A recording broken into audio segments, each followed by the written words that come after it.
We're going to jump right into it today. Welcome to Coffee with Temi.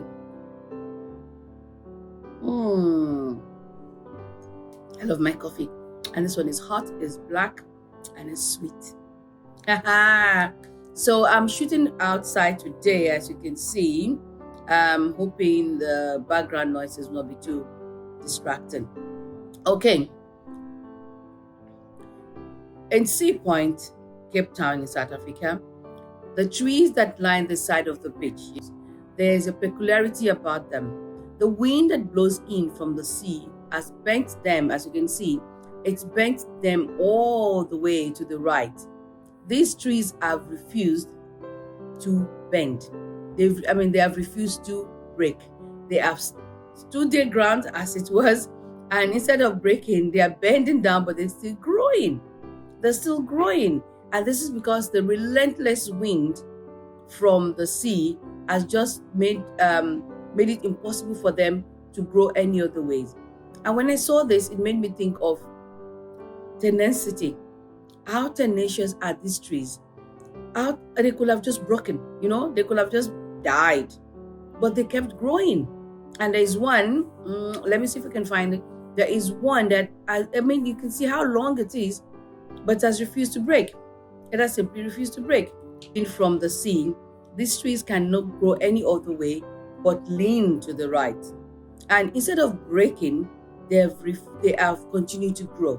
So they are bent to the right and they're growing. They have just refused to give up. And it made me think of tenacity.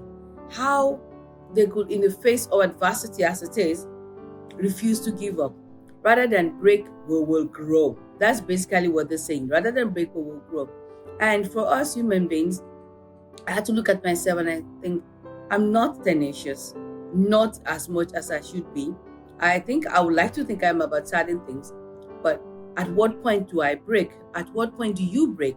A few weeks ago, a 16-year-old was rescued from a kidnapper simply because she was able to do this. And not just because she was able to do this, but because she understood what it meant. Put your thumb on your palm, yes, and close your fingers around it. It means rescue me. And just keep doing that. And she learned this from TikTok. Over 400 kilometers from my house, she was doing this. And fortunately, a man saw the sign and knew what it was. I probably would think she's playing or she's waving at me in a funny way, but knew what it was and alerted the authorities, and she was rescued. The things that were found in this guy's car, this 61-year-old kidnapper, the things that were found in his car showed that he's been having sex or he liked sex with minors. I don't know if this girl was abused.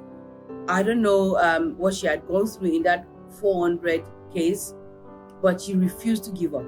She still wanted to go home and she still wanted to live, and that will to live, that will to survive kept her going, brought things back to her memory, and by God's grace, she was rescued. I read about a man in an iron lung. Now, he's not the only one that has gone through this or is going through it, but for some reason it's become famous in the last few years. Now, an iron lung is a cylindrical tube. Well, the cylinder is a tube. So it's a tube that victims of polio that got affected when polio first started spreading, they could only breathe by living in this iron lung. And he's been living in it since he was 6-year-old. He's now over 70. While living in the lung, he went to school. He graduated secondary school. He went to university. He graduated as a lawyer. He just refused to give up. He's still living there now. Over the years, it's been on and off. There were times when he didn't need to be there for so often, but now he's back there permanently again. He drinks by sipping from a straw, put in a cup. I'll put a link there. This guy has written a book. He did not dictate the book. He typed it. It's a funny way. His head is backwards. He's lying down and he's got this pencil in his mouth and he's typing away by looking at the mirror. It is amazing what the human body can do when we put our mind to it. He just refused to give up. He could have just said, you know what, let me die. As a child, he might not have had the choice, but as an adult, he could have said, let me die. When universities were not accepting him, certain universities did not, they just couldn't take where we're going to put this big cylinder thing. He kept on looking until he found a university that would take him in. We have to find it in our strength, in ourselves, because the way things are is not the way they were before. Even after lockdowns, even after the pandemic is over, we're never going to be able to go back to the way we were before. We're never going to be able to. We're going to always have people who will refuse to take the vaccines, which was not available for those who in the beginning at least, was not available for those who had polio. And we can see up to today what has happened to them. But we just have to find it in ourselves. One of the famous people that polio affected, he didn't have to live in an iron lung, but was Franklin Roosevelt, and the American president, former American president. And he got paralyzed from the waist down, so he had to use a wheelchair.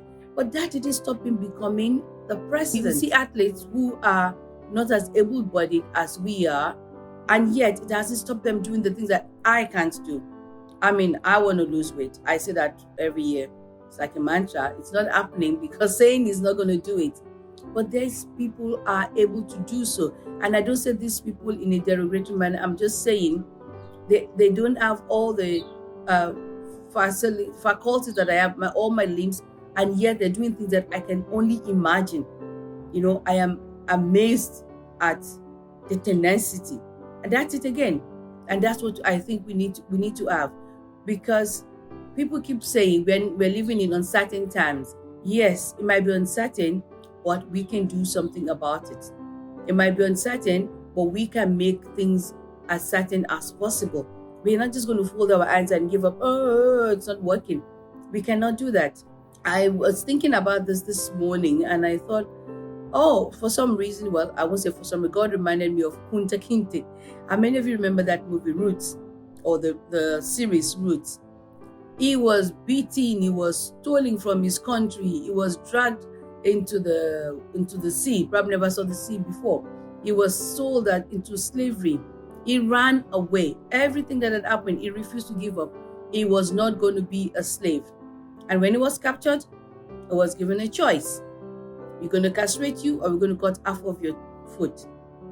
It was cut. He chose that his foot was cut. They cut half of his foot, and yet he still escaped to fight. That we cannot give up. We cannot give up. We cannot say it's just too much. And I'm not saying that easy. Like I said, I've been trying for years to lose weight. All I do is gain more weight. We have to find it somewhere in ourselves. And I think we owe it to our children as well, for them to see that even when the going gets tough, that we get going. We don't fold down. We don't fold up. I think of the animal kingdom and their self-preservation. Did you know that the male octopus will have sex with the female and leave one of his tentacles in there? Because he gathers it. It's a funny way they have sex. He puts his sperm in one of his tentacles and put it inside the female, and some of them will just leave it in there. Why?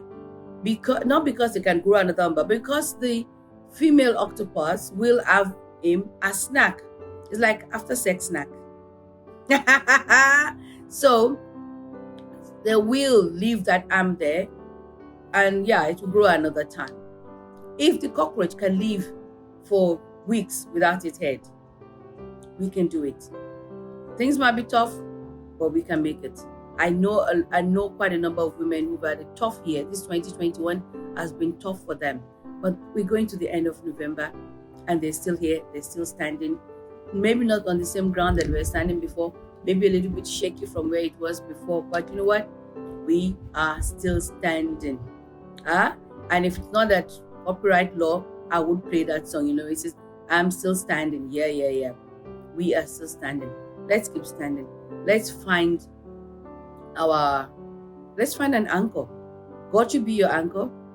Let's find an anchor. If you think you need someone physical, to actually feel that you are grounded, then find that person, find that thing. Okay, I'm going to enjoy my coffee. I hope this is as clear as it looks to me. It's been Coffee with Timmy. I'll see you next week. Bye for now. Seriously, this is lovely.